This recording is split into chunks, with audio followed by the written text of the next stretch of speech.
সবাই খুশি গ্রামের। আর এবার একটু আবহাওয়ার খবরের দিকে নজর রাখা যাক। দক্ষিণবঙ্গে কমছে শীতের আমেজ, সকাল এবং রাতে ঠান্ডা, বেলা বাড়তেই গরম।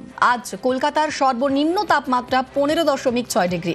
আমাদের সঙ্গে রয়েছেন প্রতিনিধি বিশ্বজিৎ। তাহলে কি এবার শীত বিদায়ের পালা, কি বলছে হাওয়া অফিস?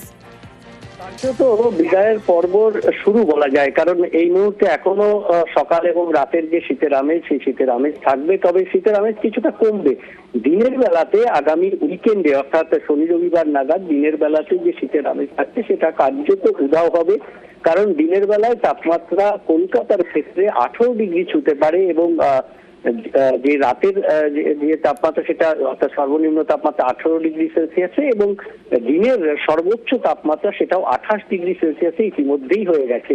আরো কিছুটা সামান্য বাড়তে পারে। অর্থাৎ এই যে তাপমাত্রা তাতে দিনে মতো হচ্ছিল, সেই শীতের আমেজ বেশ কিছুটা কমবে এমনটাই জানাচ্ছে আলিপুর আবহাওয়া দপ্তর। ঘন কুয়াশার কোনো সতর্কবার্তা নেই আগামী 7 দিন দক্ষিণবঙ্গে শুষ্ক আবহাওয়া, এমনটাই জানাচ্ছে আবহাওয়া বিজ্ঞানীরা। অনিন্দিতা, বেশ, তারই পাশাপাশি উত্তরবঙ্গের দিকে নজর রাখি। উত্তরবঙ্গেও বাড়ছে তাপমাত্রা। উত্তরের সকালে হালকা মাঝারি কুয়াশা, দার্জিলিং জলপাইগুড়িতে কুয়াশার জন্য সকালের দিকে দৃশ্যমানতা কম। আমাদের সঙ্গে রয়েছেন প্রতিনিধি পার্থ। উত্তরবঙ্গের ঠিক কিরকম আপডেট রয়েছে, হাওয়া অফিস কি বলছে উত্তরবঙ্গের জন্য? দক্ষিণবঙ্গের তুলনায় কিন্তু উত্তরবঙ্গের আবহাওয়া একটা মনোরম রয়েছে।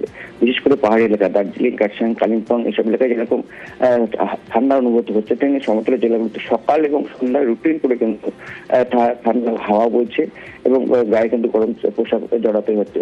তো দিনের বেলা কিন্তু শুষ্ক আবহাওয়া থাকছে এবং তাপমাত্রা খানিকটা বাড়ছে।